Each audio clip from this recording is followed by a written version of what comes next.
Hello दोस्तों, आज की इस वीडियो में हम बात करने वाले हैं सूचना के अधिकार से संबंधित 50 मुख्य क्वेश्चन के बारे में। तो चलो दोस्तों स्टार्ट करते हैं।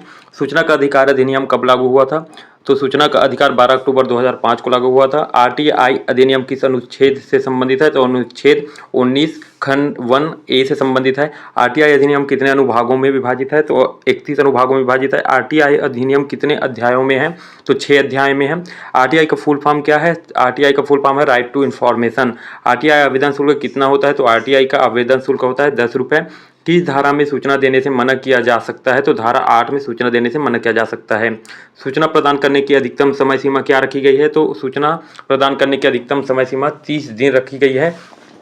जीवन और स्वतंत्रता से संबंधित मामलों में सूचना कितने समय में दी जाती है? तो 48 घंटे में दी जाती है। पब्लिक अथॉरिटी की परिभाषा किस धारा में है? तो धारा 2H। पीआईओ का पूर्ण रूप क्या है? तो पब्लिक इंफॉर्मेशन ऑफिसर। आरटीआई अधिनियम के अंतर्गत प्रथम अपील कहाँ की जाती है? तो आंसर होगा इसका प्रथम अपीलीय अधिकारी के पास। द्वितीय अपील कहाँ की जा सकती है? तो केंद्रीय राज्य सूचना आयोग में द्वितीय अपील की जा सकती है। द्वितीय अपील की समय सीमा क्या रखी गई है? आरटीआई के अंतर्गत अधिकतम जुर्माना कितना हो सकता है? तो 25,000 जुर्माना हो सकता है। केंद्रीय सूचना आयोग का गठन कब हुआ था? तो 12 अक्टूबर 2005 को केंद्रीय सूचना आयोग का गठन हुआ था। राज्य सूचना आयोग की स्थापना कौन करता है? तो राज्य सरकार करता है। आरटीआई अधिनियम की धारा 6 किससे संबंधित है? तो सूचना प्राप्त करने के लिए आवेदन से संबंधित है। सूचना की परिभाषा किस धारा में दी गई है? तो धारा 2F में सूचना की परिभाषा की धारा दी गई है। आरटीआई अधिनियम के अंतर्गत कितने सूचना आयुक्त हो सकते हैं? तो एक मुख्य और अधिकतम 10 अंतर्गत सूचना आयुक्त हो सकते हैं। आरटीआई आवेदन किस भाषा में दिया जा सकता है? तो हिंदी, अंग्रेजी या स्थानीय भाषा में दिया जा सकता है। क्या मौखिक रूप से भी आरटीआई आवेदन किया जा सकता है? हाँ, यदि आवेदक लिख नहीं सकता हो। आरटीआई में थर्ड पार्टी किसे कहते हैं? वह व्यक्ति जिसे संबंधित जानकारी मांगी गई उसे थर्ड पार्टी कहा जाता है। क्या निजी संस्थान आरटीआई के अधीन आते हैं? हाँ, यदि वे सरकारी फंड से संचालित होते हैं। क्या आरटीआई के तहत न्यायपालिका आती है? हाँ, प्रशासनिक कार्यों के संदर्भ में। आरटीआई का उद्देश्य क्या है? पारदर्शिता, जवाबदेही सुनिश्चित करना। सूचना आयोग का कार्यकाल कितना होता है? तो सूचना आयोग का कार्यकाल 3 वर्ष होता है। सूचना नहीं देने पर कौन जिम्मेदार होता है? तो सूचना नहीं देने पर जन सूचना अधिकारी पीआईओ जिम्मेदार होता है। क्या आरटीआई ऑनलाइन दाखिल किया जा सकता है? तो हाँ, आरटीआई ऑनलाइन भी दाखिल किया जा सकता है। आरटीआई से किस प्रकार की सूचना वर्जित है? तो राष्ट्रीय सुरक्षा, गोपनीयता, न्यायिक प्रक्रिया से संबंधित जो सूचनाएं हैं वो आरटीआई से सूचना वर्जित में आती है।